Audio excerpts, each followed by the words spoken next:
Stumble forward, stumble forward. The stumble forward, stumble forward. The stumble forward, stumble forward. The stumble forward, stumble forward. The stumble.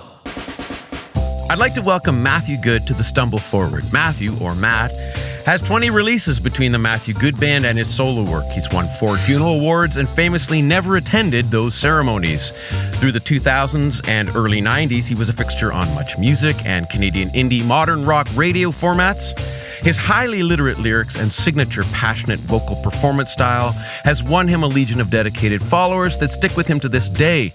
His music remains a radio staple, and I'm honored to be able to speak to him. Welcome, Matthew Good.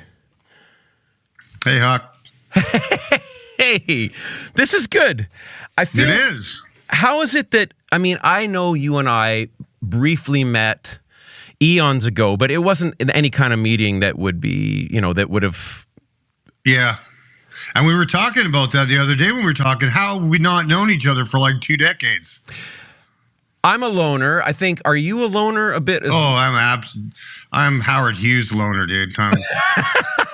I wear pajamas pretty much like 80% of the time of my life, so yeah, it's that bad. But we know a lot of people in common in Vancouver, yeah? Yeah.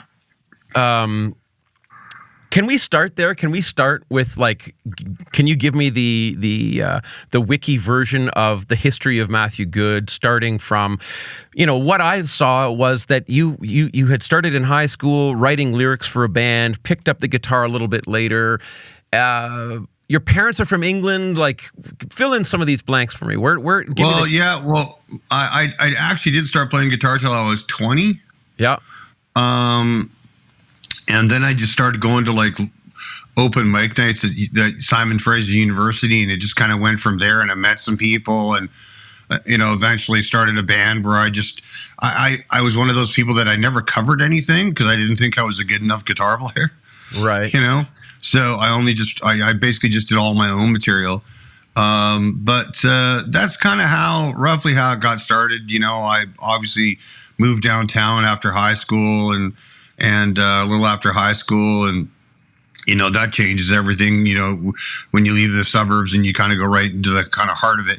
And back then, things were pretty much things were kicking off in Vancouver at the time.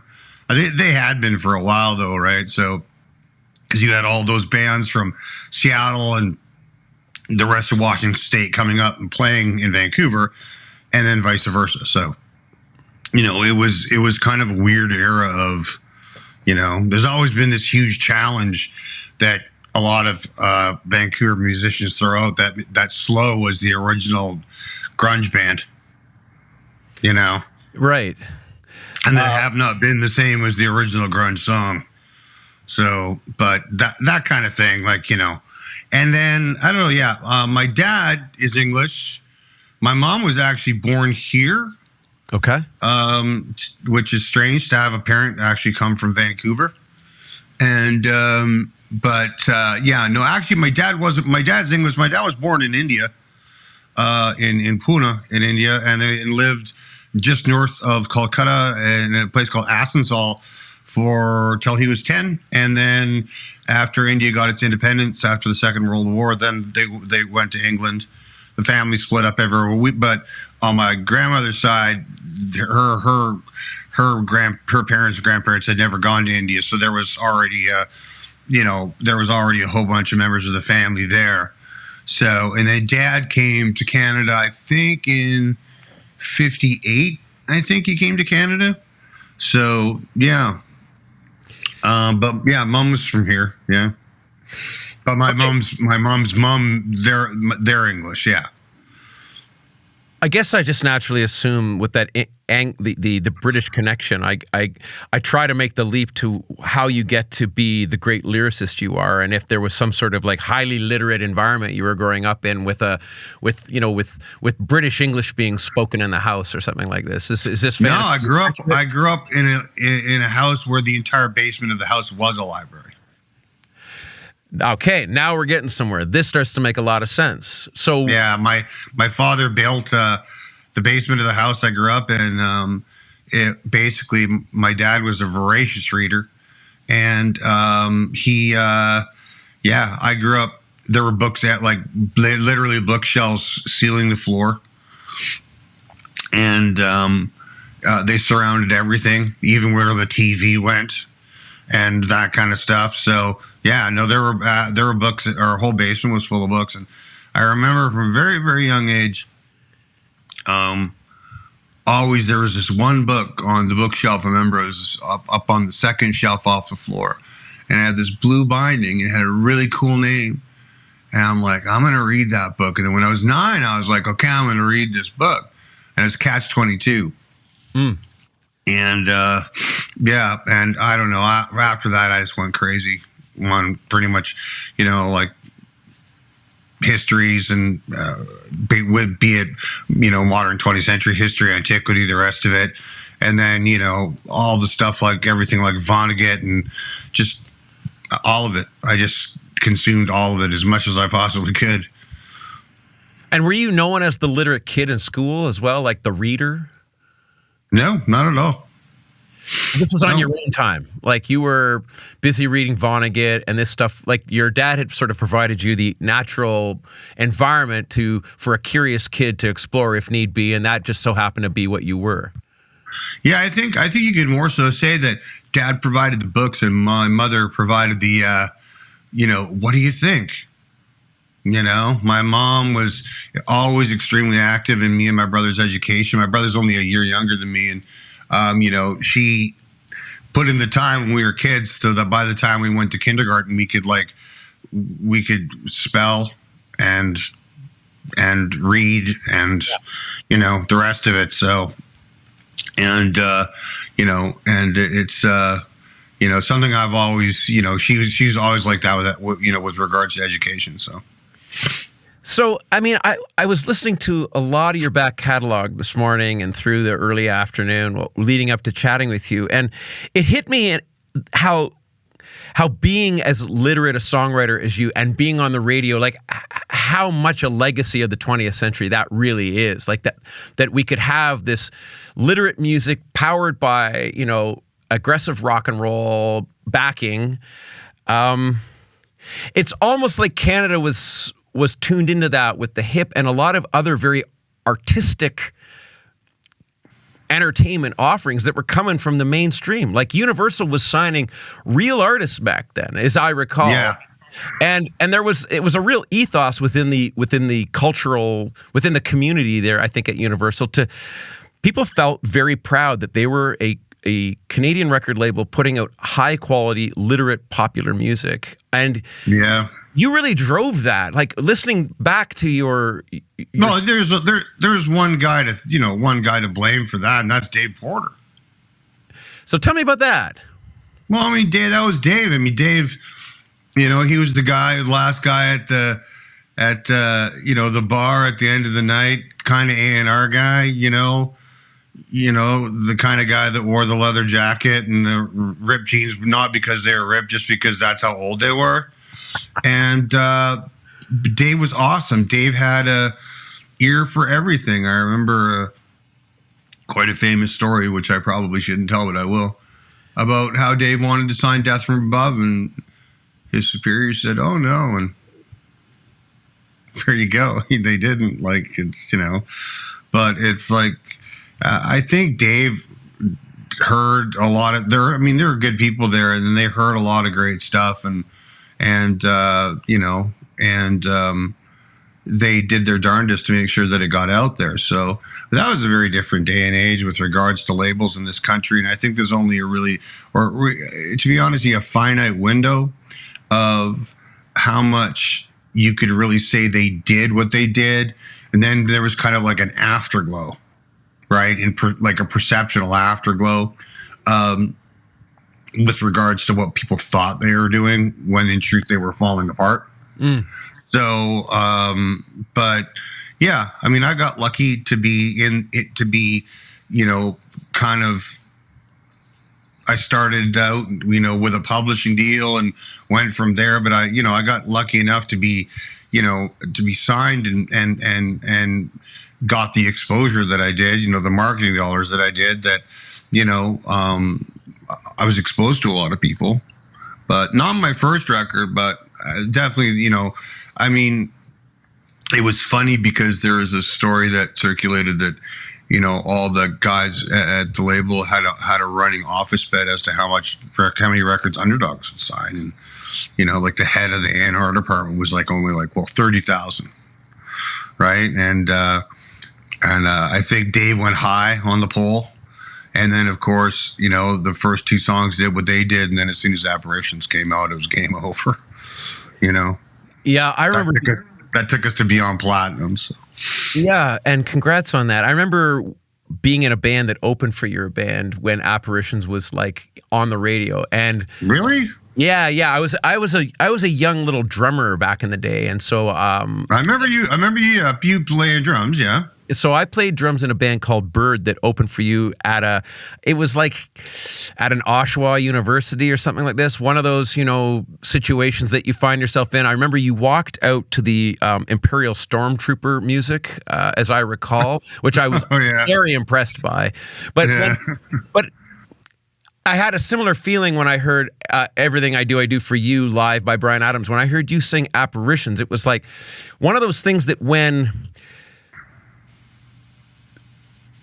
a song that's been ubiquitous and you've heard in the dentist office, you've heard at the airport, you've heard on the radio in the car, and then you hear it live, and that somehow that ubiquity meets that live moment, and every cell in your body goes, holy shit, like I'm a part of a cultural moment right now. Everybody in this room knows this song. Everybody in this room is being affected by this song. It was just a great moment. It's one of those great rock and roll moments where like everything looked like it was firing on all cylinders for you. Yeah. Yeah, I've played that song now more times. I think I'd get strung up if I didn't play that song live. Yeah, it's one of those songs now. I know it's interesting because of the context you put it in, and it is true, but for me, it's also one of those songs, and you've got to have songs like this. It's one of those songs now where you're like, do I have laundry? What do you mean, do I have laundry? No, like you're in the middle of the song while you're playing it. Oh, because it's so familiar, right? You're like, do I have laundry to do? I think I've got. Yeah, I think I've got laundry. You know, so it's. But no, you know, I've been given the opportunity to reach people, and you know, I'm thankful for that, and that touched such a, you know, that had such a reception is just. You know, that's something that you can only dream of as an artist. So, you and I had a quick chat on the phone the other day. Yeah. I also talked to Sam Roberts recently, and the thing that I wanted to discuss a little bit with you, and I discussed with him, was this incredible star-making machine that existed in English-speaking Canada in the 90s with the robust print media system. I know that the CanCon rules I don't think have changed from the 90s till now, but there was even a sense that there was a real buy-in from Canadian radio for artists like you, OLP. A lot of the corporate offerings were a high quality, and you could really get behind them and feel like extreme pride, like, wow, my country's producing this extraordinary music. So going back, so this system of, like I said, robust print media, much music, a passionate radio community supporting Canadian music at a very high level with a vocal passion behind it. You already have said that you felt lucky that you've come from that time, but I wouldn't mind waxing a little more about that era, because even I caught the very, very tail end of it, but I was watching it happen as a high school kid, seeing you, even seeing, you know, I'm in a band now with Ryan Dahl, who I know is a buddy of yours, and now, you know, I used to watch him on Much Music when I was in high school. So tell me about that time, and tell me what it felt like riding that rocket of having a machine that was that well oiled. Well, it was interesting, right? I mean, I don't know the best way to put this. It was, people try to call it a Canadian Renaissance, but it wasn't a Renaissance because nothing had happened before that even compared to it. You know, right? You know, it was a time that, and I don't think it was even bands that, you know, like sold like multi-platinum albums and stuff, or diamond albums, but you know, you had other bands that were that helped cultivate it as well. And everything kind of just it's one of those things where it just, two supercells met and it just created the perfect storm. Right. The Canadian fans were very much behind a lot of bands because there was, like as you said, there was a lot going on radio with regards to Canadian music, and obviously CanCon was thrown out the window really in a lot of ways. I mean, you could go 5 songs in a row, Yeah. which is well beyond CanCon. You could go 5 songs in a row and it's just all Canadian bands. But when you have Canadian bands that are in the past that haven't done it, but now you see like 5 or 6 or 7 bands that are selling out hockey arenas, and bands playing to like 2,000 people or 1,000-seat clubs on the regular and that sort of thing. There is a huge cultural shift, and to be a part of it is, yeah, you're hugely proud of the fact that you're part of something. For me, it was interesting in that I was never a person that never been a person that enjoyed fame or attention, which is kind of why I was kind of curmudgeon-y, I guess, and so for me, in a way, it was also a bit of like an overload, like I'd leave my house and I'd go shopping and I'd just get recognized like every, 5 minutes kind of thing. And I probably sabotaged my career in America because of it, because I was just like, no, I don't want to be famous for another where 300 million people live. Screw that. And did a series of catastrophic interviews on press junkets in LA and New York and to seal the deal. But it was, but at the same, but when you look at it, and that's actually, to tell you the truth, there's a lot of in saying that, there was a lot of like people didn't know. Like I would do interviews with like Spin and other people, and they would just be like, if I had come from the UK with like just say a platinum album, not multiple platinum albums on different albums, they would have kissed my ass because I was British. Yeah. But being Canadian, they're just like, oh, it's just so cute that you're here, and you're thinking, you're coming, from up at home, and you're going, man, there's a juggernaut going on up there. Like, what are you talking about? We don't look at ourselves like that at all, So you did give it a go in the U.S. Oh, well, I was signed to a couple of American labels, but ultimately at the height of when Beautiful Midnight was at its height, I really had lost any desire to seriously, like, it would be, like I play down there. I haven't played down there in a while, but the last time I played down there, it's like, it's closed now, but go do a night or two at the Double Door in Chicago and Buffalo and New York City and places like Seattle and places like that. And I've played all over the United States, but it's, for me, and say probably for you too at our age, it's now, it's not just, I just lose money. Why would I go and, why would I go and do that? Right. Yeah. I'm not going to go waste cash playing, somewhere I'm not going to make money when when how I make a living is doing the exact same thing at home. So I feel like I know a lot of people who love your music. And when it came about that you and I were going to chat, I did poke a few people around me to say, I know you're a fan and I'm going to be talking to Matt. Is there, give me thoughts, memories, questions. And a lot of people remembered when you would be interviewed on Much Music, or you may have even taken over and done some interviews yourself, that you were this rowdy Canadian who looked like you didn't give a shit. And for the 90s branded teenager, that was a heroic level energy to see that you were living this rock and roll dream and looked like somebody who was ready to just kind of give it away if you had to. And there was something that added to the mystique back then. That's just yeah. Well, no, it's just because I could. you got to remember that, like, even up here during that time, there was the machine, right? There was like, well, you guys should dress up like this, or you should do this, and you should. And I was like, fuck you.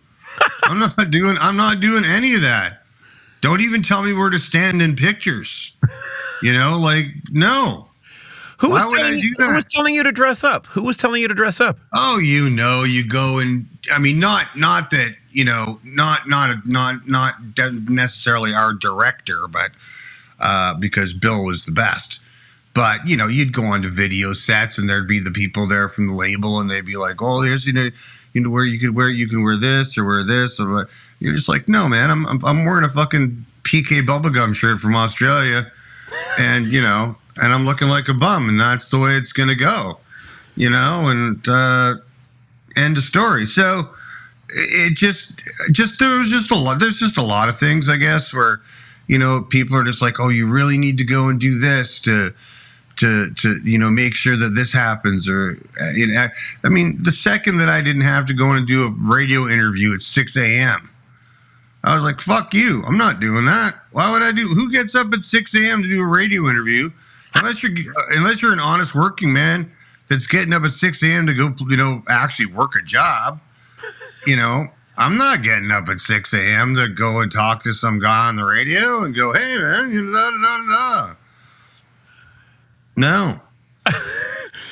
There are some times that I think I was attempting to please too many people back when I was given the big opportunity, and I had the Universal record deal, and I think I wanted to be seen as somebody with a lot of follow through. In hindsight, I'm not sure that that's what I think. The industry may complain outwardly about difficult people or the guy who won't do the morning television, but there's something that brands you as more serious, a more real artist when you stick to your guns in that way. I think I look back in hindsight and wish that I had done a little bit more.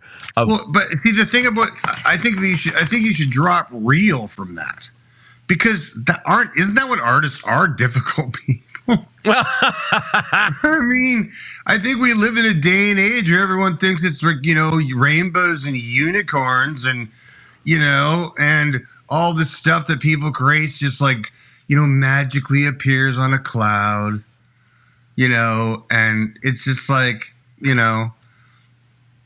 I don't know, man. I just never understood all that. I just it's like music wellness. I'm so thankful. I'm so thankful for everything. And sometimes you got to turn it around and go, "You know what, pal? I kind of wrote the stuff you're thankful for, so yeah, that happened." So does it live in your present, like that you had these hits? I mean, look, my local indie rock station, Freak 90.5, who I love, they still play you every day. If I'm in the car, I'm going to hear you. Yeah. So... No, not really. It doesn't. No, I would say that there's a lot of other, like a lot of my work, like over the last, I'd say 7 years, 10 years, that I would probably favor more. I mean, there's a lot of stuff in the past that I'm just like, that's garbage. As a writer, yeah, I think you kind of have to. I mean, maybe say that's garbage, but you put stuff in perspective and you go, "Well, I did that and that was okay, but I'm looking back on it, going, well, it wasn't the best." And you go on and you do other stuff that just propels you to go on and do other stuff that's maybe not the same, and you just you follow that path. And I think the time, if it ever comes to the point where you stop thinking, well, okay, yeah, I did that, and and it was what it was, but I'm going to go do something else now, And I think the second that stops happening, you're kind of screwed, really. I mean, artistically, anyway. Going back to this idea of making literate music that lives on the radio, like, look, I sound like an old man who gripes about modernity basically constantly. But I will say this. Is there a kinship? I personally see a kinship between how the hip also brought literate music to the masses. I feel like you were also carrying that mantle. Do you feel there was a kinship there of literate rock and roll being put on Canadian radio? I feel like the hip in you brought poetry, really a democratized poetry to people. It made poetry accessible to a lot of people. Do you agree that there was a connection there? I don't think there was a connection necessarily between me and them as far as like, I think that both bands did that. I mean, Gore was genius. He's, he was, he was fantastic. But I think that, lyrics are something that I consciously very much, I was very focused on. And even in the abstract, there had to be relatability. Right? Yeah. Even if I gave you a door to open, that you didn't know what was behind it, you could invent what was behind it so that it worked within the context of the song. And I think that that's very important. I think that's very important, important thing to do.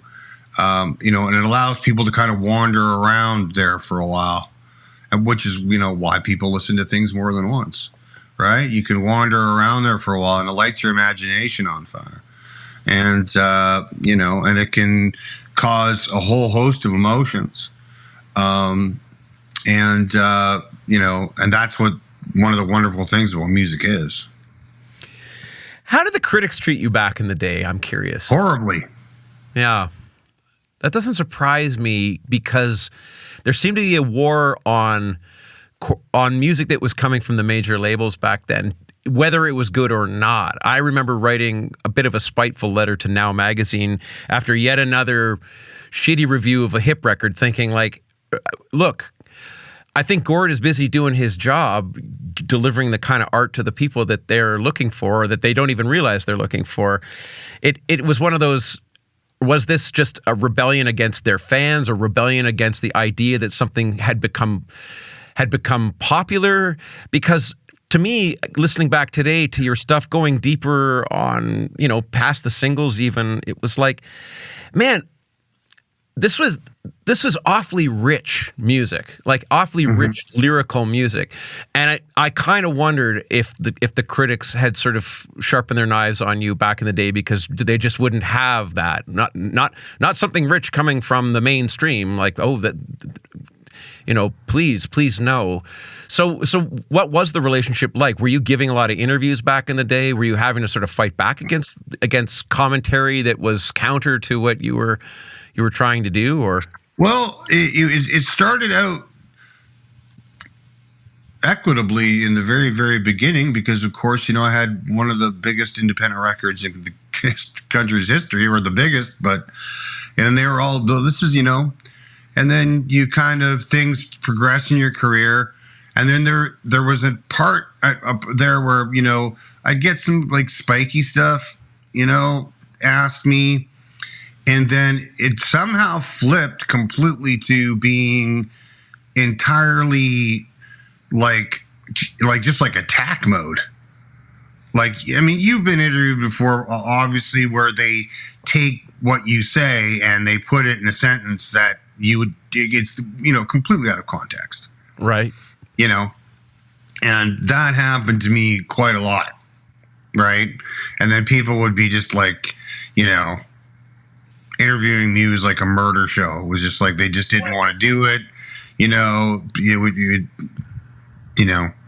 Because I would call people on their crap. Right. Like, I'm like, you're trying to goat me right now. Right. So.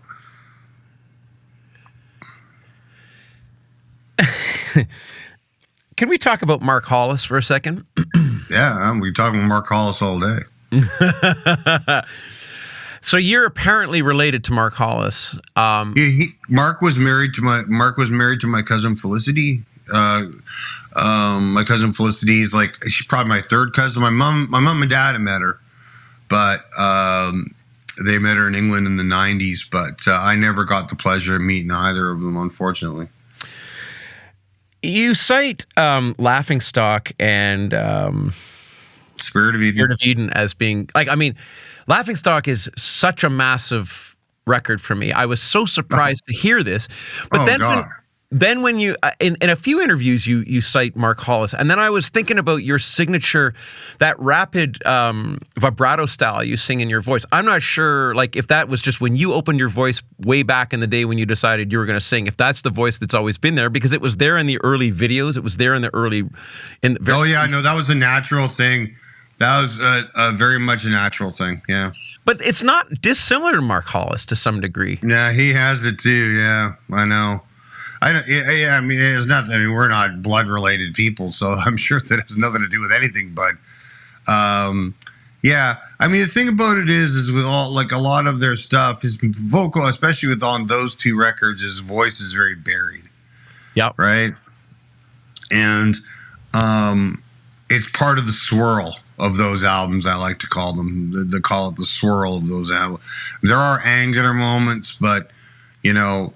I mean, if I had to choose a favorite off of those two records, New Grass would be that's for me. That's my heaven. But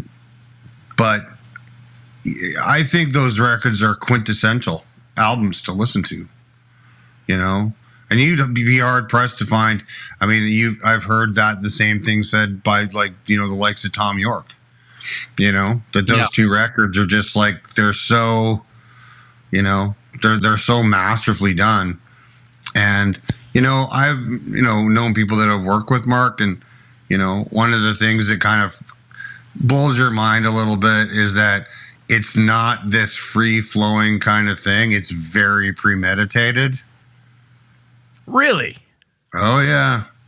Sit on a guitar part for 8 bars and like all the nuances, get it perfectly right. Yeah. Because it sounds like they walked into the studio and just jammed, and that's Laughingstock to me.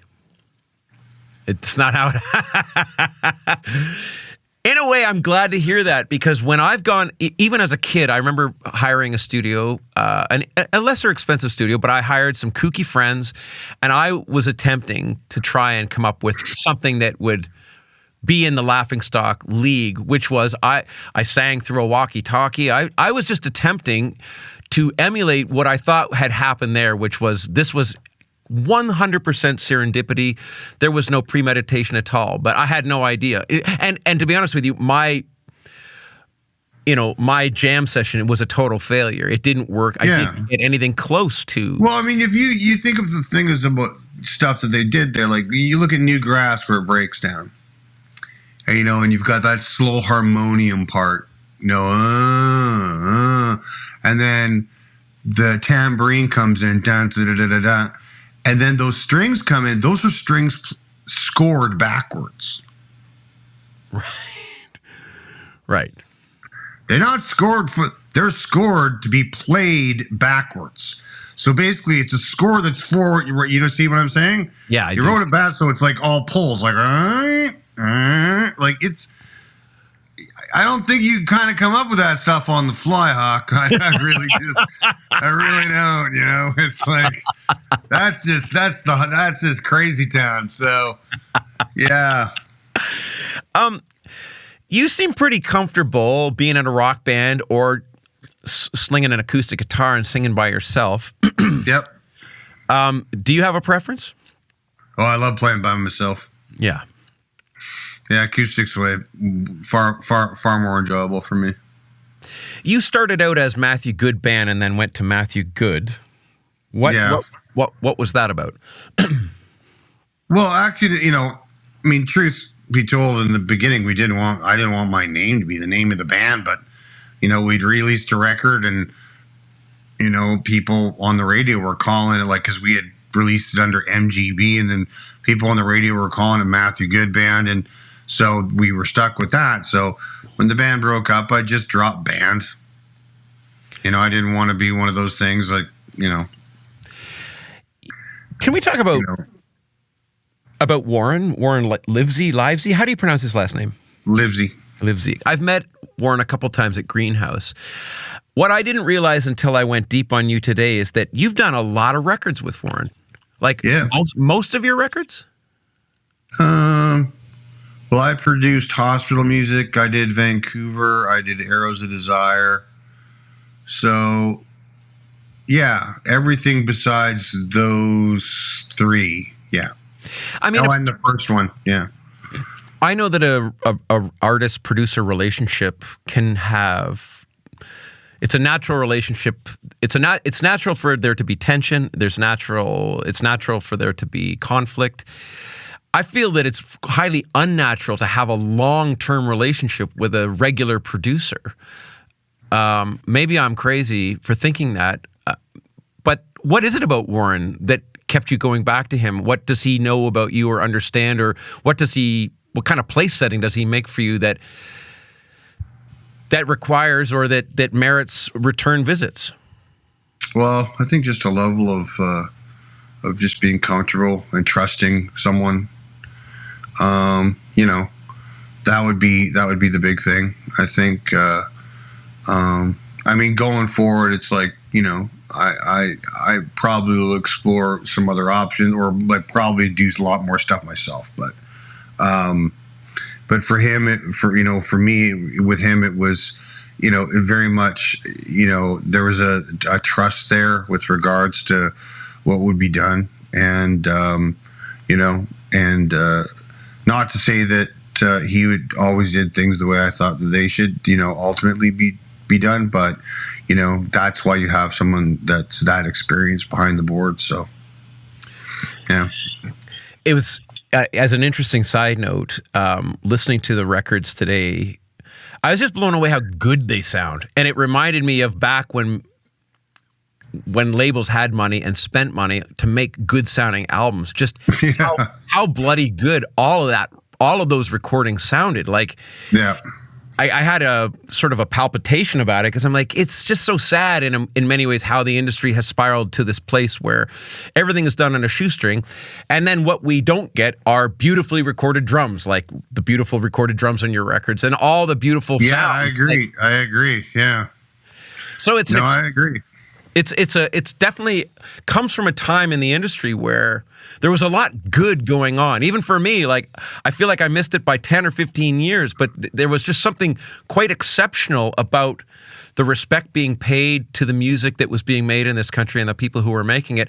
And it seemed like fans too had a real open reception for it. I mean, as a teenager, I filed into Molson Park, Barrie to see the annual Canada Day stuff, the Lollapalooza stuff, the Edge Fest stuff, like going out and supporting my Canadian favorites felt elemental to my experience as a teenager. I'm not sure that's still the case. It could be, but I'm not out there seeing it. But it sure felt like as Canadians, we were all lined up and excited to support the music that we were falling in love with on Much Music at the time. Yeah, no. You're absolutely right. That is exactly what happened, and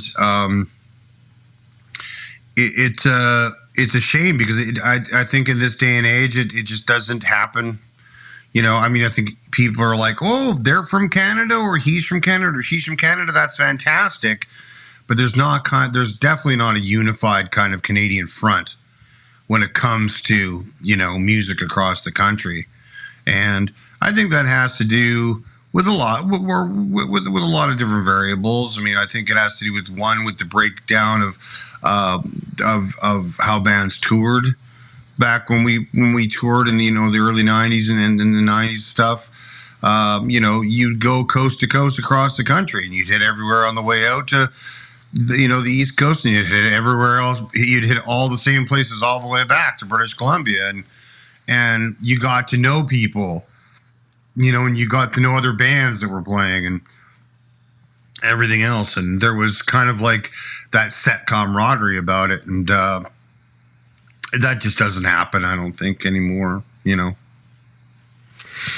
Yeah, I'm not sure it does either. I look at it as when I was coming up in Toronto, I had to be one of the best things on Queen Street. The monopolistic environment that the internet has created, young kids now, they have to be the best thing in the world. Like, I feel like probably you had, coming up in Vancouver, it was important for you to stick out from the community. But Yeah. we weren't at war with the world back then. Like a young artist coming up now it's not as local as it was when we were starting out. That's very true. That's very true. But there's also a difference. Now you just now all you have to have is one song, Right. right? You have to impress kind of like once. And no one's really worried about what you're going to do next as long as you've done it that one time, right? So that leads to the lack of depth with regards to artists, the lack of cultivation, and you have when you put it through the wash, how much of the better music that an artist would make came past their sophomore record, right? So that being the case, it's like when you're not given that chance to expand and to expound on your creativity, what are we ultimately going to be missing out on? Because Bookend certainly wasn't Simon and Garfunkel's first go at first go at making a record, and it's one of those things that I often think about, how many great songwriters out there are there that we'll never hear because they can't get that one opportunity to then, you know what I mean? Mm-hmm. And maybe even if they got that one opportunity, would they, and then that buys back into the whole kind of thing of having somewhat an organization such as a label, and I hate to say it, but that finds bands, that does the 3-record thing to cultivate them and that kind of stuff. But unfortunately, there's no return on that kind of investment anymore, so it doesn't happen. Because being a music fan in the 20th century, and I spent half my life in the 20th century, it was a big part of it was going into a loyal relationship or a long-term loyal relationship with an artist. And yes, I'm a huge Bruce Cockburn fan, and Bruce has put out 40 plus records, and some have meant the world to me, and some I've liked less.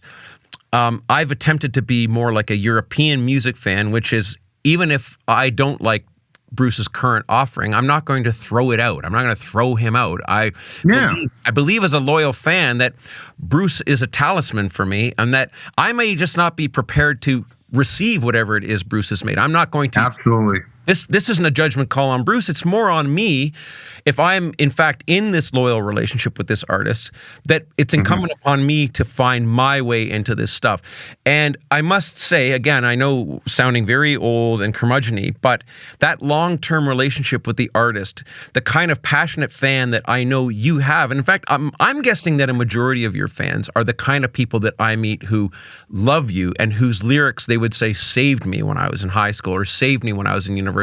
They brought me through those dark times. You're that kind of artist that people got into a loyal and long-term relationship with, because that kinship through the lyric, through the music, through the passion that was shared was life-affirming and life-creating. This doesn't really result in a question, only a comparison to the times we're living in, that I'm not so sure that is the angle that the popular culture is moving in the direction of. Do you have any thoughts on that? No, that's exactly what I was just trying to say about like cultivating artists and the rest of it. And, with regards to talking about people looking at my music and having it change their lives or been there at an important moment, that's something that you hear that's like extremely daunting as a human being. You know what I mean? It's something that like, it means the world to you, but it's also very daunting at the same time. But I agree with you with regards to, I often get asked the question, so who are you listening to now? Mm-hmm. And you're just like, well, I don't know. Cause there's nothing really new out that I think, the new Wilco record's real good, but, besides that, my answer's like jazz, So it's difficult, but it's important. It's great. It's fantastic that you have that kind of relationship with Bruce because, there's a Canadian artist that keeps putting stuff out, and he is fantastic. There's zero question about that.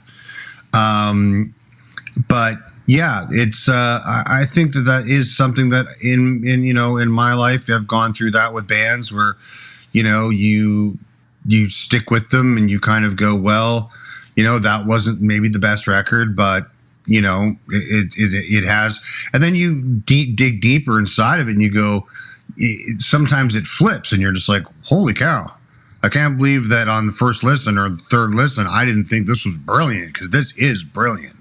Yeah. So, but, I think, like that's what I worry about when it comes to music, is that the creative breadth of someone's the breadth of someone's ability to do it is stifled by the fact that there's too much immediacy, and that immediacy unfortunately will only result in an immediate reaction that may be massively popular but won't do anything to help expound on what they could possibly do in the future.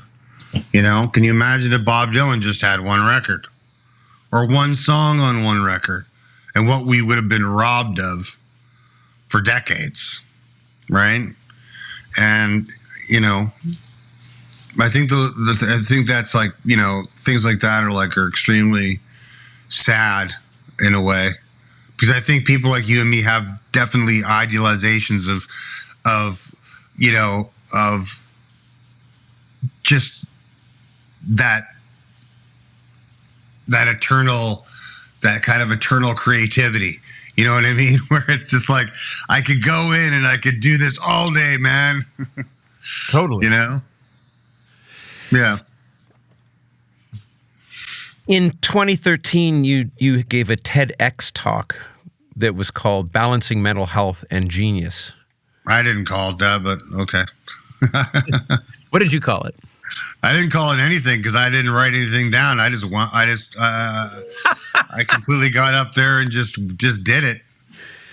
But you've been very open about talking about mental health. I feel like that's been part of your messaging, has never been about hiding anything. No, not really. No, it's something that, I don't know, it's difficult to do because it's been kind of taken over by corporate interests and this kind of thing where it's like everyone thinks it's okay, but when it actually gets brought up, it's just like, it's still there's still so much stigma around it that it's actually, that it's something that a lot of people still don't want to talk about, or it becomes this part of this great excuse of, they're a little off, or they're a little, like people throw words around to do with diagnoses and those kinds of things very loosely. Mm-hmm. You're just depressed, boo-hoo, and all the rest of it. And don't get me wrong, I'm like, sure, like if that's what's going on, then that's crap, but that doesn't detract from the fact that there are people that suffer from clinical depression, and that sucks. So how are you these days? Well, I'm fine, man. I've been on medication since like 2006. So yeah, I'm pretty much, I'm doing okay. I got my days, but You're missing a soccer game right now? Yeah, I'm missing some football. I'm missing some Champions League football. You're an Arsenal fan? Is that right? Fourth generation.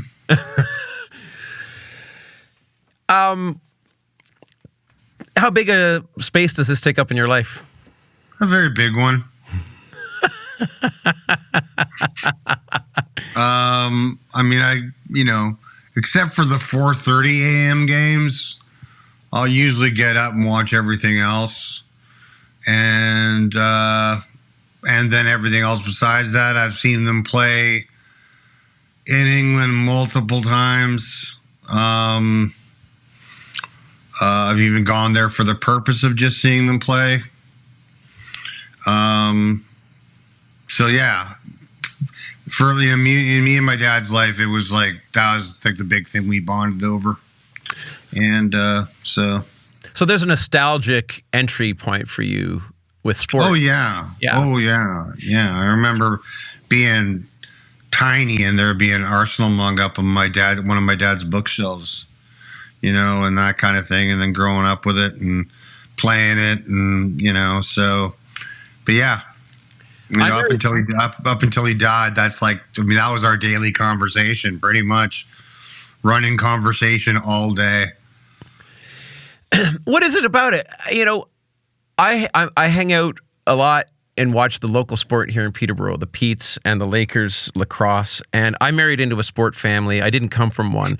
What I love about sport is the excellence, the serendipity, the fact that the story isn't written until it's done, and there's going to be a clear winner and a loser. There's going to be triumph. There's going to be defeat. There's going to be all the human emotion played out. All the stuff, to bring this back around to music, that I feel that the more prepared music gets, the more in-the-box music gets, the less it has the chance to be a total disaster on stage. And I think the less chance it has of being the beautiful experience that going to see sport is. I feel like I'm attempting to do more things on stage that bring risk back as opposed to mitigating risk, because what I love about sport, and I think why it's more popular than music, is because of all of that risk, all of that triumph and failure that you see.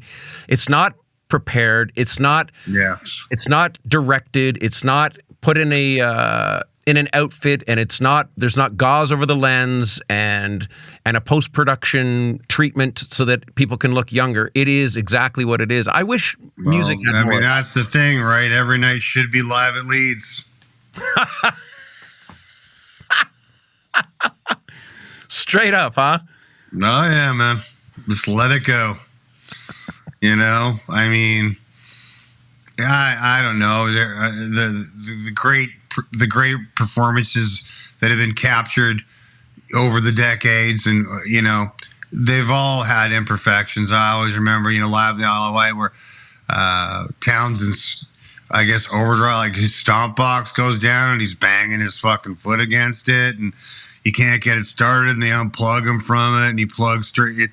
That's just, but everyone keeps going, and it's brilliant. It's totally brilliant. It's just like stuff like that. That's just like that makes shows,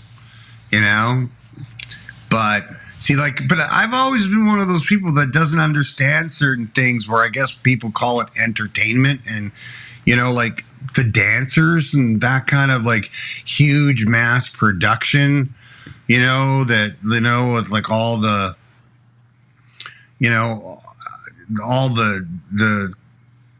clothing changes and all of that. Like it's like you could have just played a show.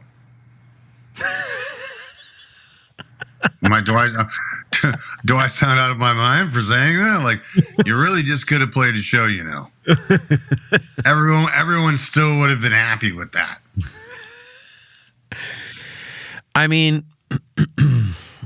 I get it. I get big time American entertainment. I get the song and dance thing, but I do also hear your side, and I guess that it was in more or less what I was driving towards was. Yeah. We have complicated our cultural outputs to some degree, and I do long for, not just nostalgically, but I do long for the simple old risks that were taken from a good old-fashioned 4-piece rock band on stage. Oh yeah. Yeah. Well, I think when we talk about, like the dancing, the rest, that's ingrained in North American culture. It's ingrained in a lot of Western culture that, or even beyond that, where that kind of production is put on, going way back to the the 20s and knots and stuff in in the last century, but yeah, at the same time I agree with your 4-piece rock band assertion. I feel like I should be letting you go fairly soon. Let's just talk really quickly about Vancouver, because as a young artist, when I was trying to break Canada, quote unquote, it felt to me that Vancouver was a hard media to get interested in Ontario artists. It was there was a whole culture in Vancouver that I felt very difficult to access. The radio scene. And I know that Vancouver people feel the same way about Ontario. But it must have been a supportive community that you were growing up in back then. Was the rock and roll community in Vancouver the age of electric folks? I'm not sure. Can you paint a picture of the people and that place at that time? There was either love-hate when it came to people like in the scene. Either people you thought were full of shit or people that you thought were awesome. Okay. And so, I think that went for pretty much everybody. After I played shows, I just kind of went home.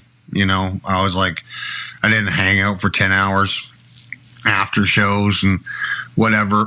But yeah, I mean, I definitely think when I was younger, everyone thought, you can break the whole country if you just get Toronto, and that it was, we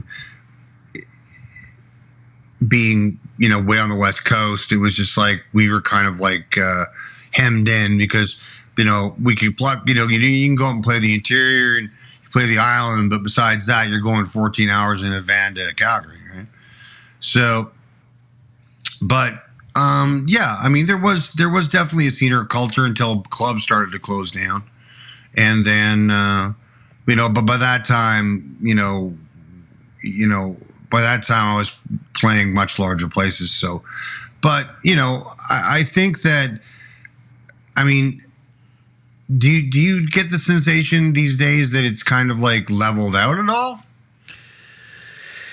You mean my ability to access Vancouver as a culture? No, just maybe for younger people, as far as the whole board is concerned, across the, yeah.